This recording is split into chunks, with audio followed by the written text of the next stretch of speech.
আসসালামু আলাইকুম দর্শক, আজকে আমি আপনাদের দেখাবো গাছে কিভাবে লটকন ধরে। আমি আছি নরসিংদী লটকনের জন্য বিখ্যাত। আপনারা দেখুন, এটা থেকে ফুল হবে নাকি ফল হবে আমি জানি না। আমি প্রথম দেখতেছি লটকনের বাগ, কি সুন্দর লটকন ধরতেছে। দেখুন, ওই যে ওপাশে লটকন গাছ, যে পাশে আছে লটকন গাছ।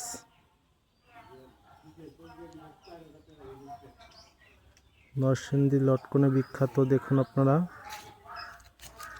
এই যে কি সুন্দর লটকন ধরতেছে, দেখুন অনেক সুন্দর লাগতেছে দেখতে। ওয়াও, সেই